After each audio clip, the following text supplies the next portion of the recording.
The Miami Heat are on the verge of being fucking swept by the Milwaukee Bucks, with them being down 3-0, with 2 of those games being complete blowouts. The Bucks have looked like the better team by a far margin, with them playing well by adding Jrue Holiday and Giannis stepping up to the plate by guarding Jimmy Butler. And the Heat look like they have regressed from the bubble by not getting a lot of production from their star players like Jimmy Butler and Adebayo, and majority of the role players like Tyler Herro. So in today's video, I'm mainly going to be focusing on the issues that the Miami Heat has had not only in this series, but mainly throughout the entire season, and also cover what has happened to this Miami Heat team. If you haven't already, please leave a like and subscribe to the channel. If you haven't already, thank y'all for the love.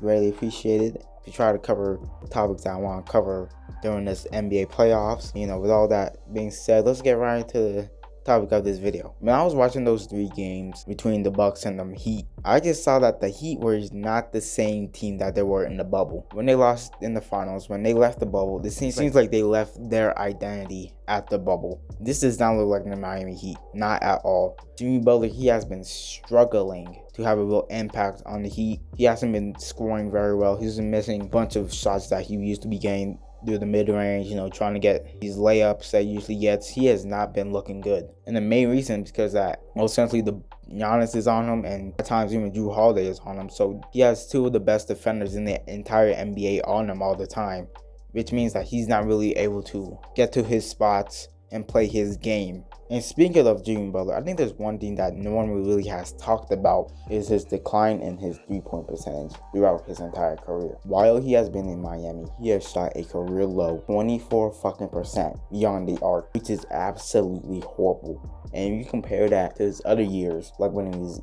in Minnesota, Philadelphia, and his time at Chicago, he was shooting around like 33, 34, even like 37% beyond the arc, which shows his decline as a player, and ultimately that could affect how the Miami Heat runs their offense. Jimmy Butler went from being a threat from the 3-point line, hitting a fucking sidestep 3 game winner over Kemba Walker, now not even being respected as a 3-point shooter. People going under the screens, just leave him wide open. He has changed his game to only mid-ranges and drives into the paint, which are very predictable now. And then when it comes to Adebayo, it seems like he's just not confident at all during the series. He's missing his signature floater that he usually hits. He's even missing or not even attempting them 15 to 18 mid-range shots that he usually is able to hit. Getting outplayed by Brook Lopez. Imagine getting outplayed by Brook Lopez. And supposedly he was snubbed as a defensive player of the year, who I thought should have been in the conversation. But he's just being outplayed by Brook Lopez, like I said. And this may be an effect from Butler's lack of productivity. So maybe that would be a reason why he's not very confident, since Jimmy Butler is not very confident. And then when it comes to Tyler Herro, he is the most overrated player in the entire fucking NBA. This man has done absolutely nothing for the Miami Heat. Absolutely nothing. He has no effect on this fucking series. His offense is not going at all. He's not able to hit shots, and he does nothing on the defense side of the court. But we all know that he's a defensive liability when he's on the court, and he's always going to be targeted. So when his offense is not going, he's just literally doing cardio. This man Herro acts like he's more of a celebrity than an actual NBA player, and that shows on the court. Maybe he should be in the NBA celebrity game other than a damn playoff game. So like I said, he's the most overrated player in the entire NBA. There's like an ESPN graphic where he's literally like a spot below Zach LaVine, and he's over guys like D'Angelo Russell and other guys like that. Oh my God. Just because this man goes to a finals one time in a situation that's probably never going to happen for the rest of his life. It's ridiculous. And the final guy that I wanted to mention was the man himself, Pat Riley. During this season, he has acted more like Danny Ainge than himself. When it comes to the James Harden trade, the Miami Heat could have gotten James Harden. They could have gotten him, which would have made them maybe the true contenders in the East. This man, Pat Riley, man, he did not want to let go of Tyler Herro. He didn't want to let go of him.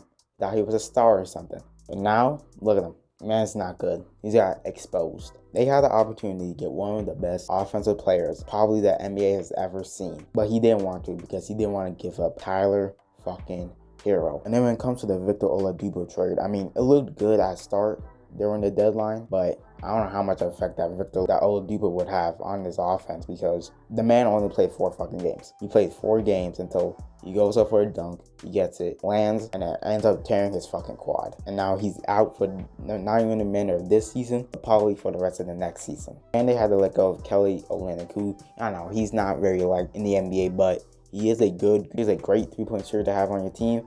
And they let go of Avery Bradley, who is a good 3-and-D2 guard. So essentially, Pat Riley didn't want to get James Harden. Instead, he wanted to get a cheaper option, which ends up now being not even a good trade. I don't know where this team goes from here. I mean, last year was the only opportunity to win the championship, since it was an anomaly of a season, just of a year. But they're not good compared to the rest of the East. I mean, they have to face the Nets, the Bucks, the 76ers. They gotta face healthy Celtics. I mean, got the Knicks and the Hawks on the rise. I mean, I don't know where this team goes from here. With Jimmy Butler getting older, not being in a good situation and a good roster. So with all that being said, hope y'all enjoyed this video. Please leave a like and subscribe to the channel if you haven't already.